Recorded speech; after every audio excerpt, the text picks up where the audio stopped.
नमस्ते, मैं हूँ आपके साथ बीना गुप्ता। ओजस सोल में आपका स्वागत है। गाय की पूजा से प्रसन्न होंगे भगवान श्री कृष्ण। गोपाष्टमी में ऐसे करिए पूजा। भारत में गाय को एक पूज्य स्थान दिया जाता है, जहाँ धार्मिक रूप से गाय को माता का दर्जा भी दिया जाता है। यही कारण है कि हिंदू आस्था व मान्यता में गाय का विशेष महत्व है। हिंदू धार्मिक ग्रंथों के अनुसार कार्तिक मास के शुक्ल पक्ष की अष्टमी को गोपाष्टमी के रूप में मनाया जाता है। इस दिन गाय की पूजा अर्चना की जाती है। इसके साथ ही मान्यता है कि गोपाष्टमी की संध्या पर गाय की पूजा करने वाले लोगों को सुख, समृद्धि और सौभाग्य प्राप्त होता है। वहीं गोपाष्टमी के दिन गाय की पूजा करने का विशेष महत्व है। यह है गोपाष्टमी का इतिहास। गोपाष्टमी का ये पर्व गोवर्धन लीला से जुड़ा है, जहाँ पौराणिक मान्यताओं के अनुसार गाय को कामधेनु का स्वरूप भी माना गया है, जिसमें सभी देवता निवास करते हैं। वहीं इस बार गोपाष्टमी 20 नवंबर 2023 को पड़ रही है। ऐसे करें गाय की पूजा। मान्यता है कि जब श्री कृष्ण गोपाष्टमी के दिन गाय को चराने के लिए जंगल गए थे, तो गाय के सींग को सोने से सजाया गया। इसके साथ ही गाय की पीठ पर तांबा लगाया गया। वहीं गाय के गले में घंटी व गाय के खुर में चांदी लगाई गई थी। बताते हैं कि इस दिन पंचोपचार समेत 16 प्रकार की सामान्य पूजा अर्चना का विधान है।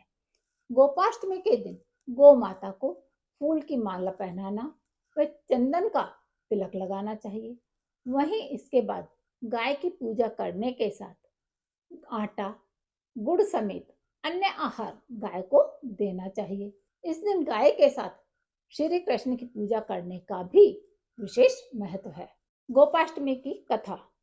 मान्यता के अनुसार कान्हा जिस दिन गो चराने के लिए पहली बार घर से निकले थे, वह कार्तिक मास में शुक्ल पक्ष की अष्टमी तिथि थी। इसलिए इस तिथि को गोपाष्टमी के रूप में मनाया जाता है।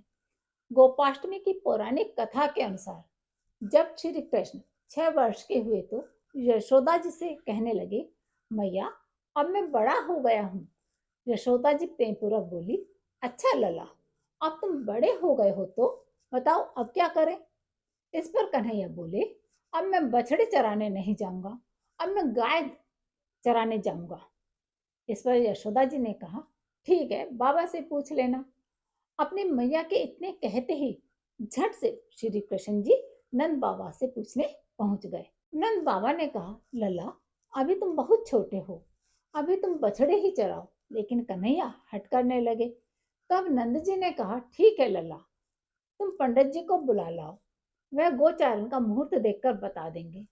बाबा की बात सुनकर श्री कृष्ण जी झट से पंडित जी के पास पहुंच गए।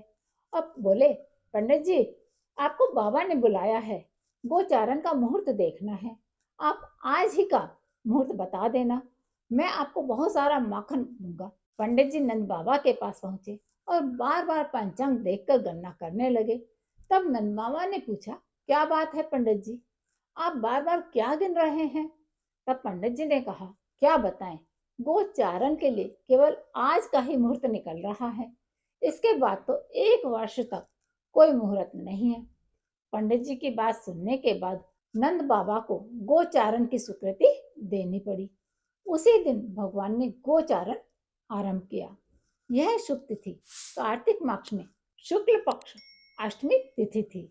भगवान के द्वारा गोचारण आरंभ करने के कारण यह तिथि गोपाष्टमी कहलाई। अधिक जानकारी के लिए हमारे YouTube और Facebook चैनल पर सब्सक्राइब करें।